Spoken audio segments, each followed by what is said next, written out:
It's just 11 days away, the day South Koreans will head to the polls to elect a new president.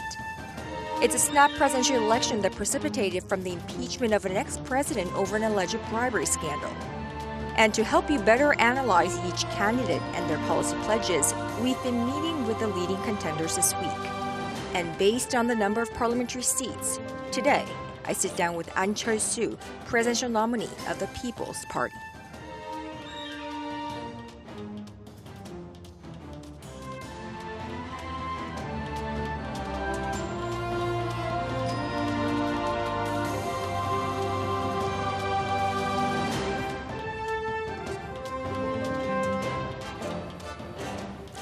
Now, Ahn Cheol-soo, presidential nominee for People's Party, thank you so much for squeezing this interview in your busy schedule today. It's my pleasure. Thank you. Now, so I'm going to cut to the chase and give you the first question.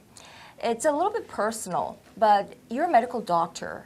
You're an IT entrepreneur, software programmer. Yeah, used to be. Used to be professor and a politician. So a handful of jobs, if you will, and very successful too. Why are you running for the president? 대학 교수를 할 때입니다. 어떤 학생이 찾아왔는데 결국은 눈물 흘리는 모습을 봤습니다. 저는 그 청년들 눈물을 닦아주기 위해서 정치를 시작했습니다. 나라를 조금이라도 더 좋은 나라 만들겠다는 그 마음으로 시작한 겁니다. I think this is a very, very tough time to become the president of this country. Right. There are many sectors, many different fields that are in crisis mode. For instance, the North Korean issue. All eyes, all global eyes are on the Korean Peninsula at the moment, especially because of the escalating tensions between the two Koreas and involving the U.S. and China and whatnot. What is your policy vis-a-vis North Korea? 지금 대한민국 안보의 가장 큰 문제가 바로 북핵 문제입니다. 그러면 이 안보 문제를 해결하는 데는 우리의 동맹국인 미국과 함께 공조해야만 합니다. 그런데 지금은 이제 그 중국이 문제가 됩니다. 따라서 저는 중국에 적극적으로 우리 입장을 설명하는 외교적인 노력을 하는 것이 옳다고 봅니다.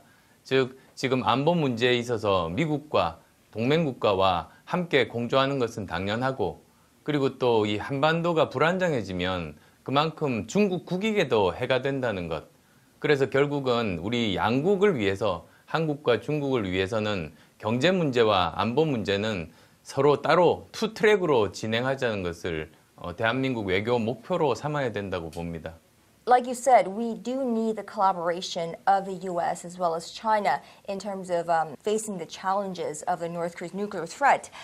Now, there's a new president in the U.S., a very different one from the last president. And there's, of course, China, and like you said, we have conflicting interests there in terms of diplomatic, political issues and economic issues. How do you think you will work with Donald Trump and Xi Jinping and work out this triangle in a smooth manner? 저 한반도가 역사적으로 강대국 간의 역학 관계가 바뀔 때마다 항상 많은 피해를 봐왔습니다.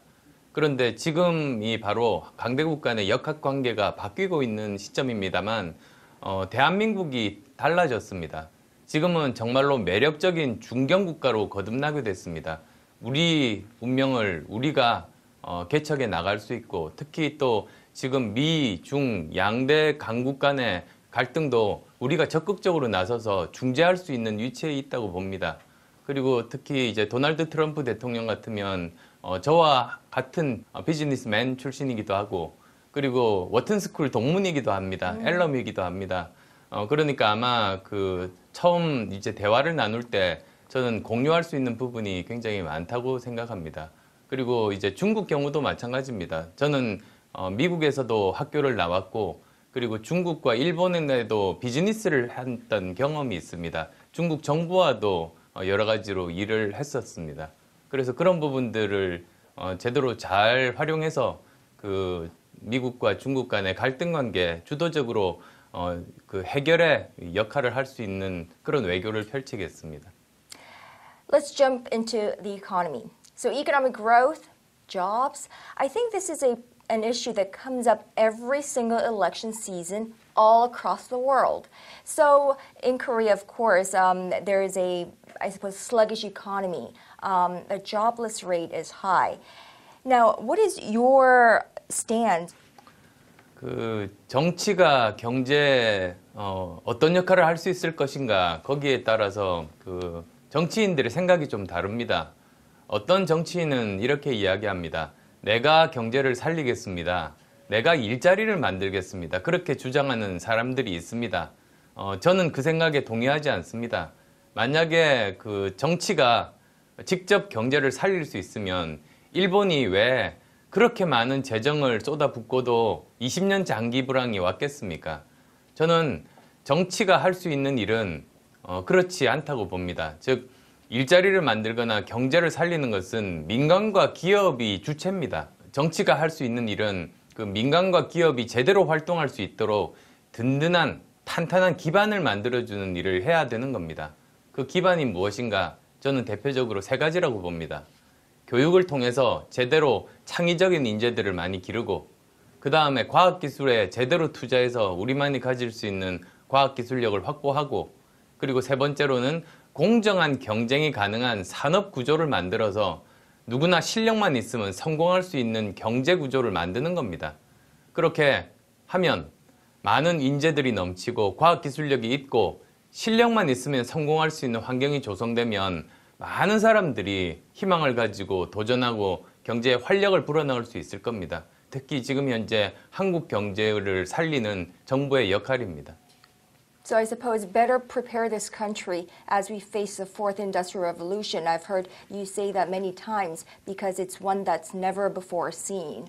Now, so my final question is a common question to all of the candidates. Why does the Republic of Korea need Ahn Cheol-soo as president in 2017? 그 대통령이 자기가 원한다고 되는 게 아닙니다. 자기가 준비됐다고 누가 시켜주는 것도 아닙니다. 그 시대가 요구해야 됩니다. 그리고 많은 국민들이 이 시대 정신을 그 제대로 구현할 수 있는 사람인지를 판단해야 그 사람이 대통령이 되는 겁니다. 그러면 다음 정부에 대해서 많은 국민들이 어떤 것을 요구하고 있을까? 저는 세 가지라고 봅니다. 첫 번째로는 미래를 잘 준비할 수 있는 정부. 두 번째로는 유능한 정부. 그 다음에 또 세 번째로는 국민을 통합시킬 수 있는 정부입니다. 특히 이제는 4차 산업혁명 시대입니다.